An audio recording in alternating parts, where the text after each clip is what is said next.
Merci Yann de faire ce témoignage ensemble ce matin. Avec plaisir. Je vais vous proposer donc on a commencé à bosser ensemble il y a quelques mois, et je vais vous proposer, si vous voulez bien, pour que les personnes qui regarderaient cette vidéo et qui auraient euh, peut-être des situations complexes en elles puissent voir si votre situation leur parle. Est-ce que vous vous souvenez les raisons qui vous avaient amené à m'appeler à l'époque?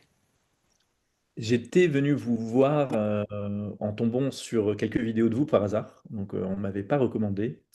Et je suis venu suite à une rupture amoureuse, après 3 ans et demi passés avec une femme que j'aimais, en m'apercevant que finalement, voilà, elle voulait pas reprendre. J'avais accepté cette décision-là. Et ça me ramenait à également une dépendance affective dont j'étais conscient, mais que j'avais pas réussi à traiter ou à apaiser depuis des années. Donc je venais avec voilà, ce contexte-là et une douleur qui était présente depuis un moment. Ok. Et votre objectif, c'était quoi alors? Qu'est-ce que vous attendiez de ce travail à l'époque? Vous vous en souvenez? Le premier objectif, c'était en effet travailler sur cette dépendance affective, la faire Ouais. disparaître. Et après, il y avait un objectif sous-jacent, mais qui vous plaisait pas, c'était éventuellement récupérer cette femme que j'aimais. Mais du coup, on s'était dit que ça n'en était pas un et que la vie savait mieux que nous et qu'on verrait ce vers quoi on irait, quoi. Ok. Et alors aujourd'hui, est-ce que vous pouvez partager ce qui a changé et si vous êtes content de ce chemin? Aujourd'hui, bah, je vais commencer par la fin. Bah, j'ai récupéré cette femme. Même si c'était pas l'objectif prioritaire, elle est là. Je me sens plus apaisé. Je me sens plus apaisé, en effet, sur ce sujet de dépendance. J'avais pas mal bouquiné là-dessus. Été voir différents thérapeutes, mais en comprenant des choses, mais sans aller travailler au fond. On avait travaillé l'enfant intérieur, on avait travaillé pas mal de choses, mais ça restait assez théorique. Et on a fait un travail avec vous que j'avais jamais fait, qui était un travail sur des dimensions que je connaissais pas. On a travaillé sur de l'énergétique, on a travaillé sur la transmission générationnelle par rapport à ma mère et à ma grand-mère n'étant plus là. On a travaillé sur de la méditation, on a travaillé sur de la visualisation, et tout ça, pour moi, c'était très nouveau. Un peu sceptique au début, mais très ouvert, très curieux, et je me suis laissé guider. Et j'avoue que ça me parle, et que voilà, je continue à le faire, alors avec moins d'assiduité qu'au début. Mais ouais, c'est des dimensions qui sont pour moi en effet très complémentaires et que j'avais pas touché. Donc je pense que ça, comment, il y a toujours une part que je sais pas expliquer, Mm. mais c'est des dimensions qui viennent, qui permettent, qui permettent d'élaborer, qui permettent d'apaiser, qui permettent d'aller au bon endroit chercher des choses. Oui, vous me disiez juste avant qu'on enregistre, vous me disiez au début, je comprenais pas votre méthode et vous vouliez pas me répondre. Vous voulez raconter l'anecdote d'ailleurs, parce que c'est vrai que récemment, il y a quelqu'un qui m'a dit, bon, moi, j'aimerais bien bosser avec vous, mais je comprends pas comment ça marche. Et c'est besoin d'être rassuré là. Si vous pouvez peut-être, sans rassurer cette personne, dire comment vous avez fait vous à l'époque. Bah, c'est vrai que je comprenais pas. Et quand je regardais les vidéos, vous ne parliez pas de la méthode. Vous ne parliez pas des différentes étapes, des séquences. Et moi, je suis quelqu'un d'assez rationnel et j'aime bien comprendre. Je suis un chef d'entreprise et je suis dans l'action. Et donc, en effet, on passe d'un point A à un point B et il y a un chemin qui est tracé. Et là, je ne voyais pas le chemin. Donc, bah, je vous ai fait confiance. Je me suis remis entre vos mains. Et en fait, le parcours est très, très guidé et vous savez vraiment où vous nous amenez. Et je me rappelle, vous m'aviez fait j'ai plusieurs restaurants et vous m'aviez fait une analogie en me disant, ben, Yann, à un moment donné, quand je viens chez toi pour manger un bœuf bourguignon, je ne demande pas à passer en cuisine pour voir comment tu vas couper les carottes et la viande et combien de temps tu vas faire cuire la viande. Donc voilà, c'est mon métier, fais-moi confiance. Et oui, je me rappelle encore de cette anecdote, donc peut-être que c'est ça qui m'a fait basculer. Et je pense que c'était déjà le premier lâcher prise et le premier élément où j'ai lâché le contrôle. J'ai lâché le contrôle en vous faisant confiance. Et ça faisait, je pense que c'était le premier pas dans le programme. Lâcher le contrôle. Parce qu'en fait, on voit après dans le programme, à plusieurs moments, qu'on est souvent dans le contrôle de nous-mêmes, qu'on est souvent... On veut contrôler l'autre. Quand la situation ne nous plaît pas, on veut faire changer l'autre. On veut le contrôler, on veut l'amener à faire différemment. Sauf qu'il faut regarder en nous, c'est pas l'autre qu'on doit changer. Et il y a quelque chose qui m'a, voilà, un petit peu en synthèse de ce travail qu'on a fait ensemble, c'est une approche un peu systémique. En changeant nous-mêmes, on change l'environnement dans lequel on est et on change les gens qui sont autour de nous et on infuse quelque chose de différent. Donc, et j'y crois parce que voilà, ça faisait pas partie de mes attendus dans le programme. J'étais complètement en froid avec mon ex-femme. On s'est séparés il y a 12 ans de ça. On se parlait par SMS interposé et par rapport à l'éducation de notre fils. Et là, on a repris des discussions où on se parle, on s'envoie des vocaux. On s'est vu avec un médecin il y a 3 semaines de ça, avec notre fils au milieu. Ça faisait 10 ans qu'on s'était pas vus ensemble. Donc, est-ce que c'est une conséquence indirecte d'un apaisement général? Oui, probablement. En tout cas, on ne l'a pas travaillé et c'est arrivé en même temps. Donc, je pense qu'il n'y a pas il y a pas de hasard, en fait. Mhm. Donc, oui, on rayonne quelque chose, on infuse quelque chose de différent. Oui. Bravo Ouais. parce que vous l'illustrez super bien. J'en ai pas mal d'autres exemples comme celui que vous décrivez là, de personnes qui me disent, ah ben tiens, mon fils me reparle, ou il y a des... Parce qu'en fait, quand on vibre la liberté, il y a quelque chose chez nous qui n'est plus dans la contrainte, on n'émet plus une sorte de contrainte inconsciente sur les autres. Et donc les autres peuvent s'autoriser, euh, du coup, à être libres et à re-être eux-mêmes avec nous. Donc c'est très invisible, mais c'est chouette quand on a des exemples concrets qui nous le montrent. C'est... Bah, ouais, clairement, parce que là, c'est un sujet sur lequel je n'avais pas travaillé avec vous et que moi, je n'avais pas travaillé de mon côté et pourtant qui arrive en même temps. Donc, en effet, on doit émaner quelque chose de différent et on doit rayonner quelque chose de différent. Ouais. Oui, la fréquence change, tout à fait. C'est un très beau partage et merci parce que vous ne me l'aviez pas encore dit, donc je suis contente pour vous. Très chouette. Merci, ça va. Euh, Au-delà du fait que vous, quand vous me dites bravo déjà, vous m'avez dit, bah, du coup j'ai décidé de vous faire confiance grâce à cette analogie qu'on avait trouvée ensemble par rapport à votre métier, mais si vous aviez en face de vous quelqu'un qui a du mal justement à lâcher ce contrôle. Parce que souvent, le mental et ce contrôle, c'est ce qui nous a permis de survivre aussi jusque-là. Donc, quand on arrive et qu'il y a Sarah qui nous dit, bah, t'es bien gentil, mais il va falloir faire confiance, bah, on peut être tenté de faire l'inverse et de se dire, non, non, moi, si je suis pas rassurée, j'y vais pas. Euh, et comme vous le dites, c'est vrai que c'est aussi un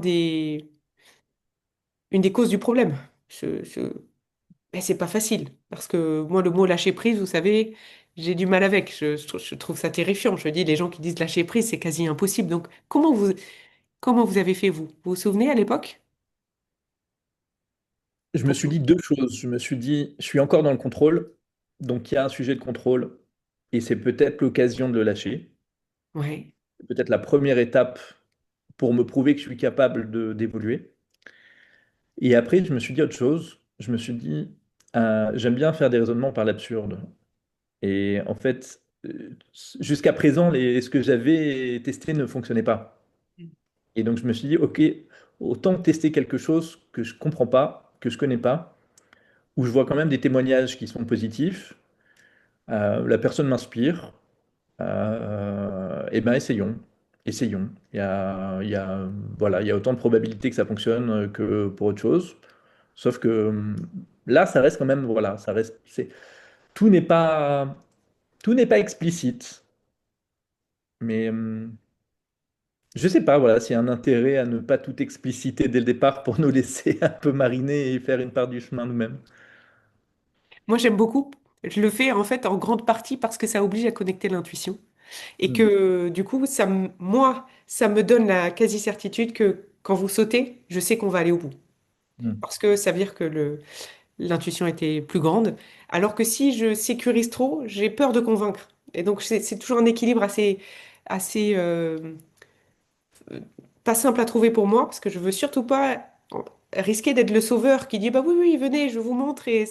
Parce qu'après, c'est moi qui porte sinon la décision pour vous. Alors que quand vous vous lancez, pleinement votre décision. Et du coup, moi, je sais qu'on va y aller. Que l'énergie dans laquelle vous vous lancez, elle est bonne. Vous voyez? C'était un grand pas pour moi, hein, parce que moi, Ouais. je suis Étant en effet, ayant plusieurs entreprises, on est beaucoup dans le contrôle, dans l'action, dans l'avancée immédiate. Euh, et là, je contrôlais pas.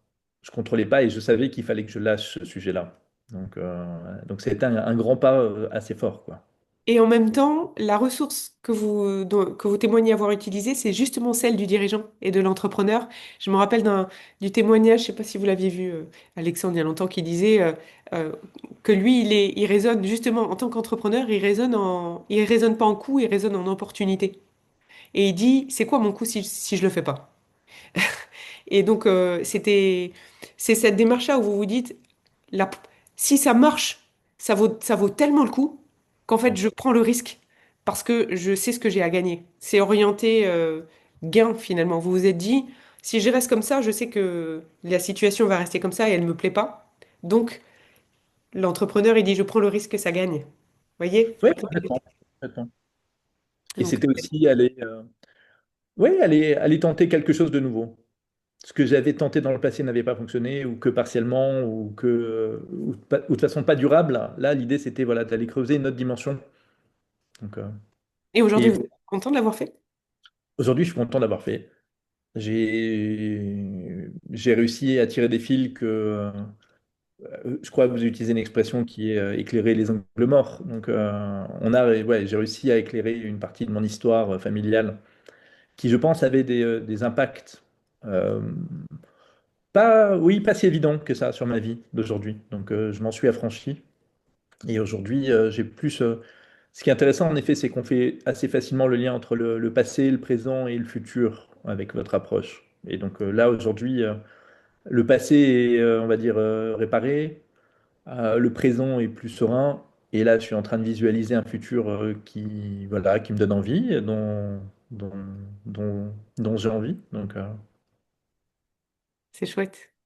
Et donc, si vous aviez aujourd'hui la visualisation de toute la méthode et tout ce qu'on a fait ensemble, et qu'on revenait il y a 6 mois, vous reprendriez la même décision de rentrer dans le programme? ouais, je prendrais la même décision. C'est le fait d'y aller à l'aveugle sans savoir ce qu'il y a dedans était compliqué pour moi au début et assez rapidement je m'y suis accommodé. Et aujourd'hui, sachant ce qu'il y a dedans, oui, oui, j'irai parce que c'est ce que je vous disais tout à l'heure, c'est les différentes dimensions qui sont très fortes. Le fait de pas être que sur du psychologique, où là, on a vraiment voilà, d'énergie, on a de la visualisation, on a de la méditation, on a des approches corporelles. C'est, pour moi, c'est très complet. C'était la première fois que je touchais ces dimensions-là. Et peut-être que c'était fort pour moi parce que aussi c'était nouveau. Mais en tout cas, oui, on est un corps, on est de l'énergie, on est beaucoup de choses. Et le fait d'aller travailler tout en même temps, je pense que ça crée une résonance particulière. Ouais. Merci beaucoup. C'est très pertinent ce que vous dites. Je vous propose deux autres questions. Une pour vous. Si vous regardez à nouveau cette vidéo dans quelques années, parce que la vie met un nouveau palier challengeant sur votre chemin, qu'est-ce que, là, dans l'état de sérénité et de confiance dans lequel vous êtes, qu'est-ce que vous aimeriez dire au futur vous, qui pourrait peut-être en avoir besoin, pour le remettre en confiance? Oublie pas que la vie, c'est mieux que toi et que ce qui arrivera arrive pour des bonnes raisons. Et arrête de vouloir tout contrôler. C'est pareil, les choses arrivent quand elles doivent arriver. Donc, Merci. C'est très beau. Je pense que ça aidera plein de gens en plus de votre futur vous si vous en avez besoin. Et dernière chose, qu'est-ce que vous aimeriez dire à quelqu'un qui regarderait cette vidéo et qui serait dans une situation de dépendance affective ou de souffrance d'exigence envers lui ou envers elle et qui se poserait des questions? Parce que les gens qui vont regarder cette vidéo sont des gens qui se posent des questions. Euh, Qu'est-ce que vous auriez envie de lui dire pour l'aider? je ferais peut-être un warning par rapport à ces pseudo-coachs qu'on voit sur Internet qui proposent de récupérer votre ex en 2 semaines avec des méthodes incroyables, avec la phrase clé qu'il faut lui envoyer au bon moment. Euh, Tout ça, c'est des conneries. Je pense qu'ils surfent sur la misère humaine et sur la faiblesse dans laquelle on peut se trouver à ce moment-là. ne tombez pas là-dedans. Tombez pas là-dedans. Je pense qu'il y a un travail qui est plus profond à faire avec nous-mêmes et d'aller chercher en effet pourquoi on se fait finalement téléguider par nos blessures de l'enfance et pourquoi ces blessures de l'enfance, elles ont une résonance aujourd'hui. Donc, traiter l'urgence et le tactique, ça sert à rien et l'approche est pas bonne parce qu'en fait, on continue d'activer ce besoin de contrôle, alors qu'au contraire, on doit se centrer sur nous et pas aller essayer de récupérer l'autre. C'est surtout en allant essayer de récupérer l'autre que l'autre va partir. Donc, faut d'abord essayer de se récupérer nous-mêmes, je pense. Donc, euh, donc ouais, attention à ces approches qui peuvent être séduisantes et rapides, qui en sont pas. Mhm.